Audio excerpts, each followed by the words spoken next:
Do you need to reimburse a non-employee or a student for travel or non-travel university expenses? You can use the CONCUR travel and expense system to create a non-employee reimbursement report. There are two conditions. The reimbursement must not be related to a scope of work for an independent contractor, and the payee must be a U.S. citizen living in the United States. Here's how it works. On the CONCUR homepage, hover your mouse over the New button and select Start a Report. On the report header page, use the Policy drop-down to select Non-Employee Reimbursement. Now, give the expense report a meaningful name for tracking and reporting purposes. Here, I'm using the payee's name and the purpose of the trip. Use the Travel Type drop-down to select the type of travel, and the Business Purpose drop-down to select the reason for the trip. If this expense report is not related to travel, select Other, Non-Travel for both. In the Payee Name field, enter the non-employee's name using the format first name space last name. In the check delivery address, enter the address where the check should be mailed. This might be the non-employee's home address, or it might be your department's mailing address if you want the check sent to your department. Click the box to confirm the payee is a U.S. citizen. If you need to reimburse a non-U.S. citizen or a U.S. citizen who is living abroad, you'll have to use the paper non-employee reimbursement form instead of CONCUR. In the Routing/Reimbursement Speed Type field, enter the speed type that will cover most or all of the expenses on this report. You can change the speed types for individual expenses later. Use the Submit Report To drop-down to select how the expense report should be routed for approval, either to your supervisor or someone with a fiscal role on the report's speed type. If you select Speed Type Approver, you'll identify that person just before you submit the report. In the Comment field, provide a general description of the reimbursement. For a trip, be sure to include travel dates.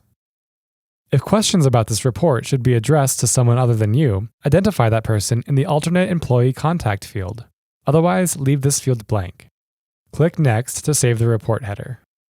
Now add the non-employee's expenses to the report. Examples of some common expenses are meals, mileage, and lodging. To add meals, use the expense types listed under Travel Meals. You'll see that we have 3 pairs: Denver Aurora, Boulder, Colorado Springs, and Other City Rate for anywhere else.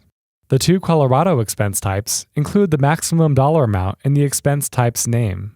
When you use the Other City Rate, you'll need to look up per diem amounts for your specific destination. For the first day of the trip, select the first/last day meals expense type for the destination. If the trip lasts more than 1 day, use the same expense type for the last day of the trip. For any days in between, use the daily meals expense type. To add mileage, use the non-employee mileage expense type. Fill in the first 3 fields,